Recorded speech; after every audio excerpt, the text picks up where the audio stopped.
Olá, querido amigo, querida amiga, que a graça do Senhor Jesus Cristo esteja com cada um de nós. Que todos sejam bem-vindos ao curso bíblico Profecias para o Tempo do Fim. Chegamos ao capítulo 11 do livro do profeta Daniel. E hoje estudaremos a respeito de uma guerra entre o rei do norte e o rei do sul. Para que nós possamos assim compreender a palavra de Deus, nós precisamos buscar ao Senhor em oração. Eu te convido, onde você está, que neste momento você feche seus olhos, eleve seu pensamento ao trono de graça de Deus e vamos falar com o nosso bom Criador. Oremos. Santo e eterno e amado e bom Deus, bom Pai Celestial, neste momento, ó Pai amado, iremos te dar a Tua palavra. Mas para isso te pedimos iluminação do Teu Santo Espírito, para que nós possamos se compreender. Nos auxilia, ó Pai amado, e nos guia para toda a verdade. É o que eu te peço e te agradeço em nome de Jesus. Amém.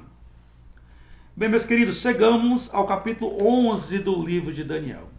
O capítulo 11 tem algo assim interessante, porque é um capítulo difícil de se entender. Ele é um capítulo que gera assim muito debate entre os teólogos que são especialistas em escatologia. E o interessante, gente, é que existe assim uma grande divergência inclusive entre os que compartilham da mesma visão teológica. Então, muitos deles pensam diferente uns dos outros. E para que nós possamos assim estudar, eu busquei nos comentários bíblicos de duas Bíblias, daquelas que eu sempre busco estudar por ela.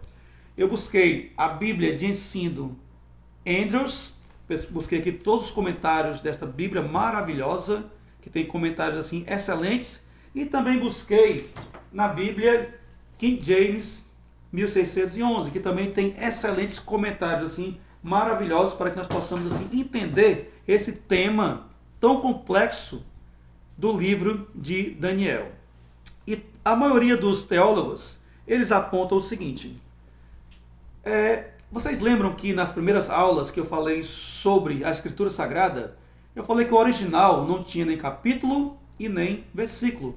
Porém, durante os séculos foram colocados capítulo e versículos. E os teólogos eles falam o seguinte, que o capítulo 11, o versículo 1 do capítulo 11 pertence ao capítulo 10. Ou seja, o capítulo 10 ele termina quando se inicia o capítulo 1.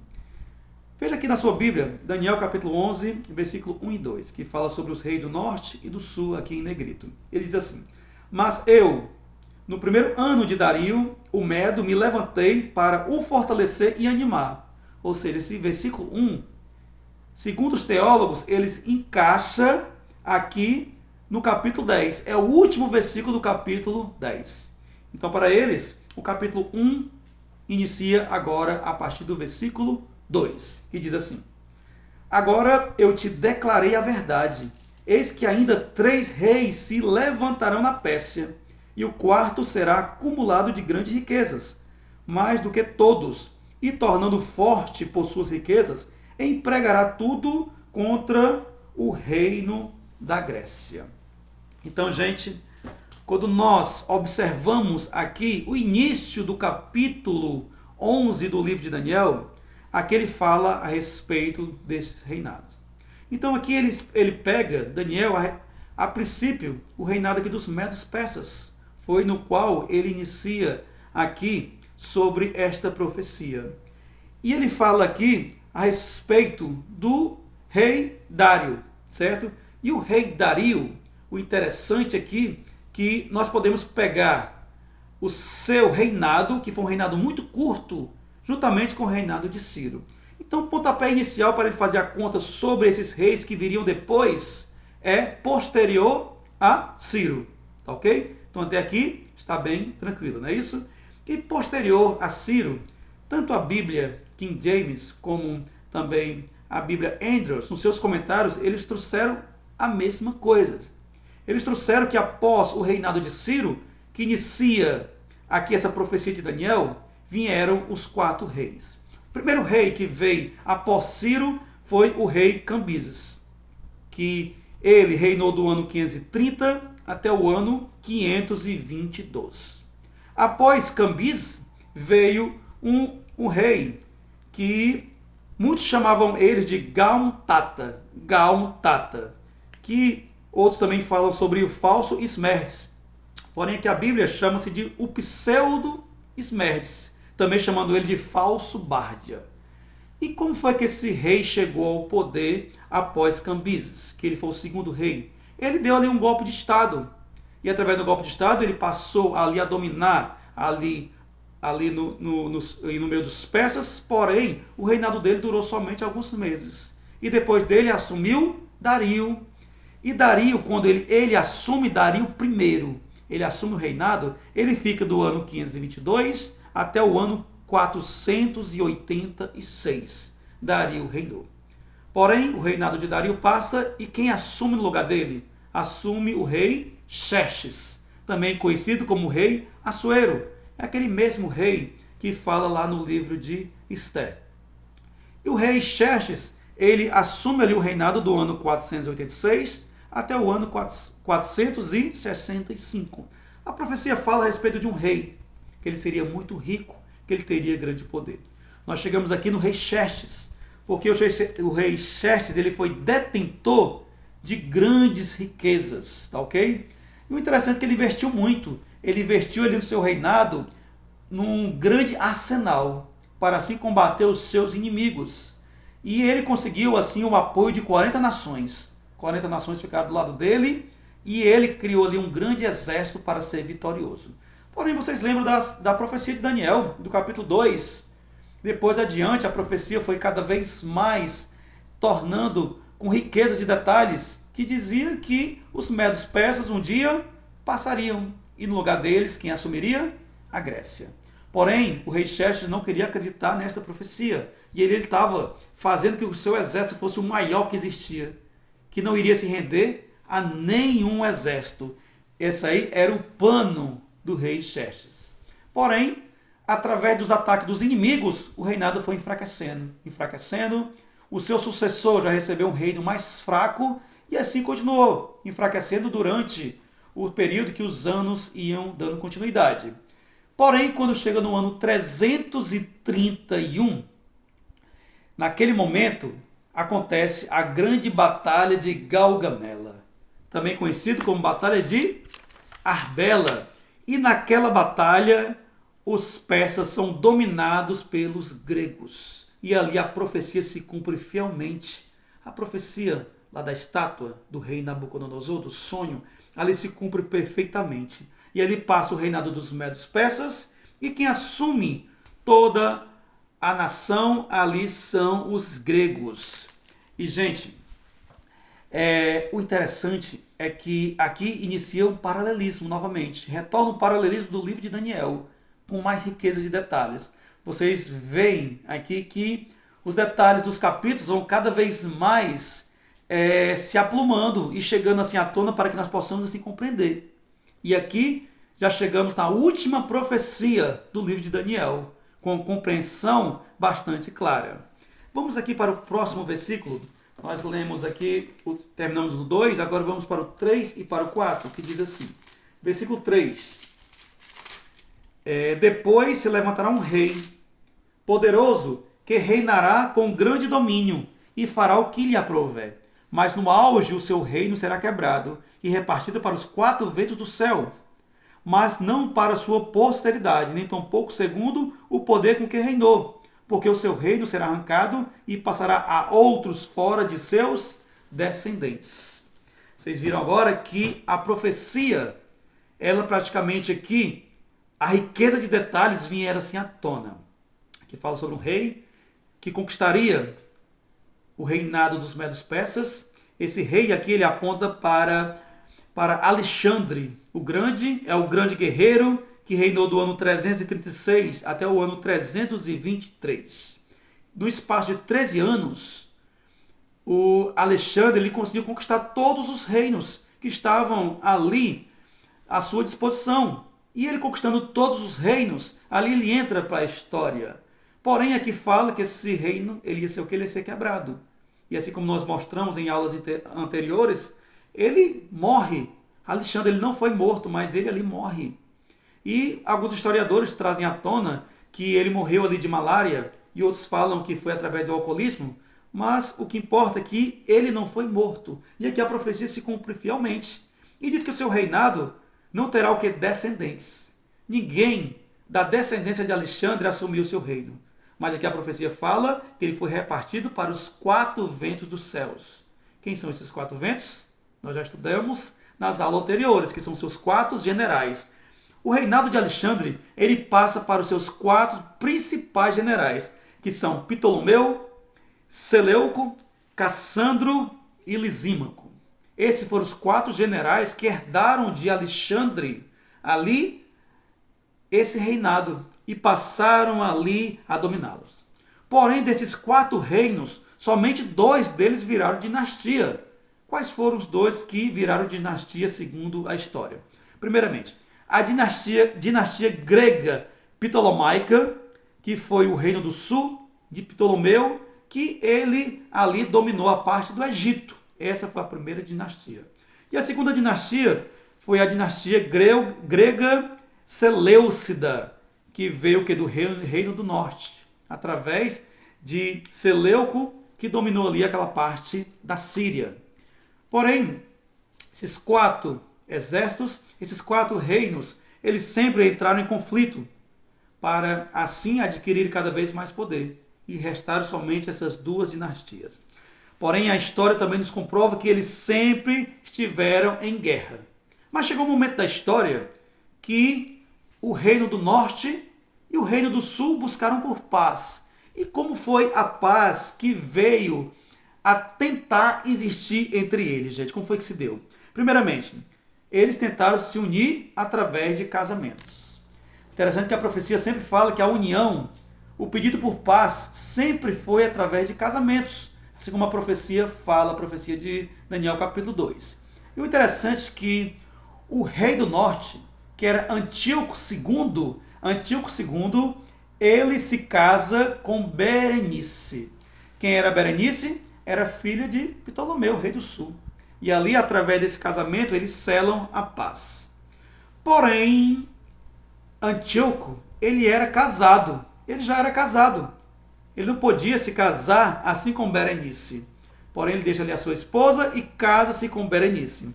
E a sua esposa, que era Laodice, também conhecido como Laodiceia, é abandonada e ali ele passa a conviver com Berenice. Só que o tempo vai passando, o casamento não dá certo, ele começa a sentir saudade novamente de Laodiceia, então ele resolve deixar Berenice e retornar para Laodiceia. Só que ali eleva-se assim a ira de Berenice. Então Berenice, ela vai, mata Laodiceia, envenena Antíoco, que ali também morre. E ali ela assume o reinado e coloca o seu filho no trono para ser o novo rei. Berenice faz tudo isso para que assim ela assuma o poder. Então, a partir desse momento, os reinados também novamente entram em guerra. A paz que era momentânea passou rapidamente e os reinos ali eles entram em guerra mais e mais ainda. E o interessante, gente, que se nós lermos aqui no capítulo 11, versículo 17, o tempo foi passando e aquelas nações sempre viveram através de guerra. O reino do norte com o reino do sul. Só que quando nós chegamos aqui no capítulo 11, no versículo 17, diz o seguinte: resolverá vir com força de todo o seu reino e entrará em acordo com ele e lhe dará uma jovem em casamento para destruir o seu reino. Isto, porém, não vingará, nem será para a sua vantagem. Agora eles resolvem novamente entrar em paz. E a paz agora novamente através de casamento. Então surge aí uma jovem, e essa jovem, através dela, eles quiseram selar a paz. E o que foi que aconteceu, gente?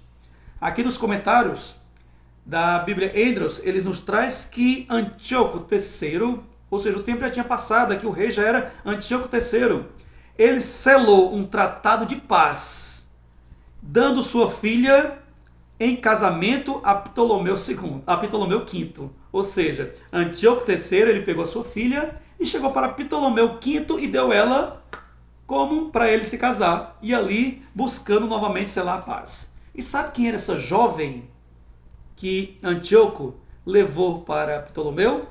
Era Cleópatra. Ali entra a história de Cleópatra. Porém, é uma história muito longa e a gente não pode se deter a este assunto, nós devemos passar adiante. Mas o que importa é que a paz nunca foi duradoura. E do Reino do Norte, sempre ele estava combatendo com o Reino do Sul. Porém, o Reino do Norte cresceu. Ele cresceu tanto que ele se tornou muito poderoso, aquele reino. E esse reino, ele se tornou tão poderoso que ele passou a conquistar todos os reinos que estavam ali à sua disposição. E a conquista dele foi em termos de horizontal, foi através de territórios. Ele ali conquistou.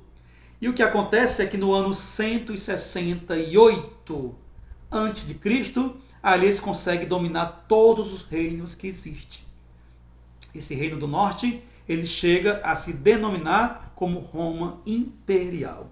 Que no ano 168 eles conseguem conquistar os gregos na Batalha de Pydma. E ali eles conseguem manter toda a sua supremacia.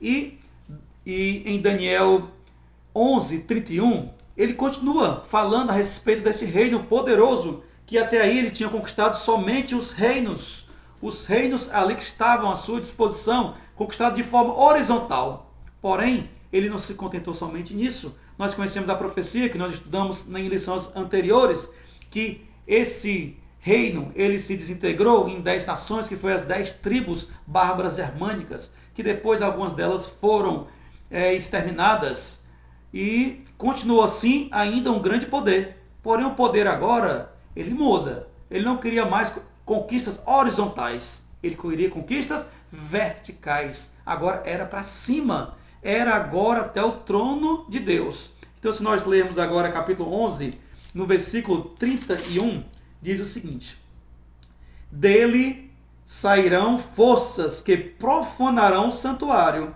a fortaleza nossa, e tirarão o sacrifício diário, estabelecendo a abominação desoladora. Então, gente, aqui ele passou a perseguir todos os santos do Senhor. Nós conhecemos aí a profecia que fala dos 1260 anos de perseguição que esse poder teve perseguindo o povo de Deus. Um tempo grande da Idade Média que foi considerado a Idade das Trevas. E o povo de Deus foi perseguido de tal modo que muitos deles morreram. Muito sangue inocente foi derramado. E o principal de tudo, como fala aqui a profecia que eu li, que eles tiraram ali o sacrifício diário. Eles tiraram a prioridade de Deus. Agora Deus para eles não era mais prioridade. A prioridade agora era o poder romano, era o pontífice romano, no qual eles colocam o sacerdote representando Jesus Cristo e ali perdoando pecados, cometendo que uma blasfêmia. E ali tira o sacrifício diário, tira a função de perdão de pecados de Jesus Cristo e passa para um homem, um sacerdote. E eles profanam o templo, assim como foi lido agora, porque agora eles estavam atacando de maneira vertical. E o povo de Deus ali foi perseguido. Porém, homens santos, homens de valores, homens que não se compram, que não se vendem, se levantaram. E estes homens combateram muito esse poder. A história nos conta a respeito dos valdenses. Foram um grupo de pessoas que tinham a Bíblia escrita na sua língua materna e não aceitaram a explicação bíblica vindo de Roma. Não aceitaram as heresias. Não aceitaram a simonia que eles praticavam. Então ali eles não aceitaram nada que vinha de Roma. Porém, Roma passou a persegui-los. Roma chegou para eles e insinuou que se ele não quisesse eles como amigo, teriam como inimigos. E passou a perseguir os valdenses. Os valdenses resistiram bravamente e ali elevaram, mandando assim as escrituras sagradas para várias partes da Europa. E ali a pregação, ela continua em toda a Europa, porque muitos dos valdenses eram mandados para outras e outras nações. E ali o evangelho foi lançado para que um dia fosse colhido. O pão foi lançado sobre as águas para que um dia será encontrado. E foi assim que a palavra de Deus chegou na Inglaterra para um padre chamado Wycliffe. E John Wycliffe, ali, ao conhecer a verdade da palavra de Deus, ele também combateu a igreja romana. E John Wycliffe, ele chega a escrever a Bíblia na sua língua materna para o inglês. E assim eles continuam, gente. Foi perseguido também. Chegamos também até a República Tcheca. E lá na Boêmia foram perseguidos também 2 homens de Deus. Um chamado John Hus e o outro Jerônimo de Praga. Foram 2 homens que defenderam a palavra de Deus fielmente. Foram levados para julgamento e ali foram condenados como hereges. Foram queimados na fogueira. As suas cinzas foram jogadas no rio Reno. Porém, as cinzas dele viraram foi sementes. Porque mais e mais pessoas se levantaram o time dele, como também um grande reformista, e na Alemanha se levanta o grande Martinho Lutero, com suas 95 teses de justificação pela fé. Homens santos, homens fiéis, que através de grande sofrimento, eles enfrentaram o poder. Mas sabe para que foi que eles fizeram tudo isso? Para que a palavra de Deus não fosse apagada, para que a palavra de Deus fosse atingida a mais e mais pessoas. Por isso, gente, se hoje nós temos essa preciosidade em nossas mãos, se hoje nós temos a palavra de Deus, nós devemos muito a esses homens de valores. Homens fiéis, que fizeram de tudo para que a palavra de Deus chegasse aos nossos dias.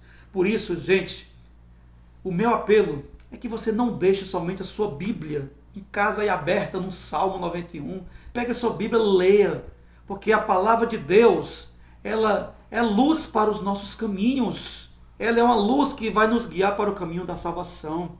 Faça da leitura da Bíblia prioridade na tua vida. Busque ao Senhor, que o Espírito Santo será derramado sobre você e você terá entendimento. Esse é o nosso intuito da pregação do Evangelho. É para que o Senhor Jesus Cristo ele possa voltar ainda na nossa geração. Por isso, pregue o Evangelho. Muitos ainda não conhecem. E hoje nós precisamos de pessoas dessa maneira. Precisamos de homens de valores. Homens que não se compram, homens que não se vendem. Hoje nós estamos urgentemente precisando de pessoas assim.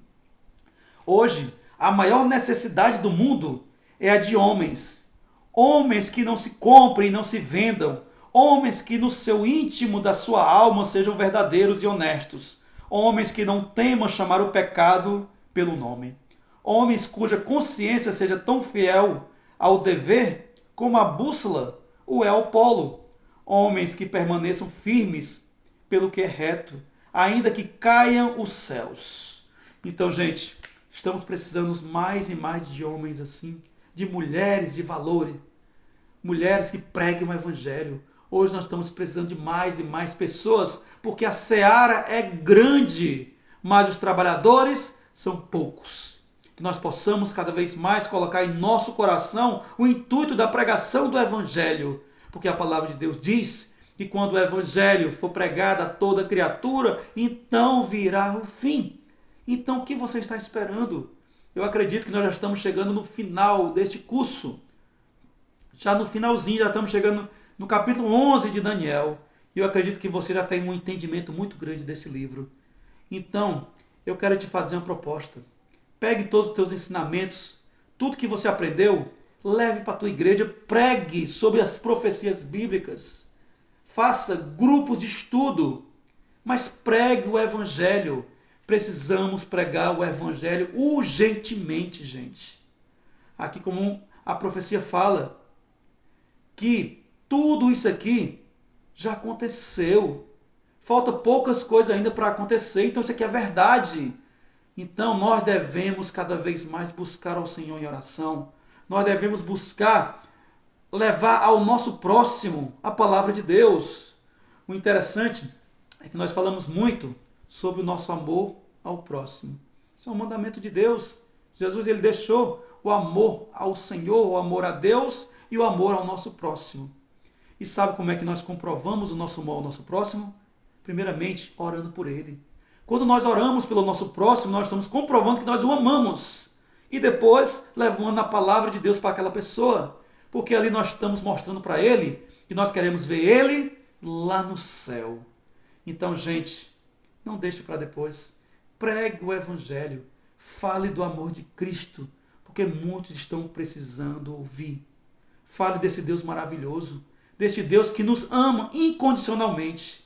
E o que mais que ele quer é nos ver cada dia mais tornando ele como prioridade em nossas vidas. Nós possamos cada vez mais buscar ao Senhor, nós possamos colocar a Jesus Cristo como nossa prioridade e que o caráter de Cristo seja moldado nas nossas vidas. Então estamos encerrando mais uma aula E até a próxima aula. E que o eterno e amado e bom Deus continue abençoando você e toda a tua família ricamente. Até a nossa próxima aula, se assim o Senhor nosso Deus nos permitir. Que nós possamos cada vez mais buscar ao Senhor e escolher a Jesus.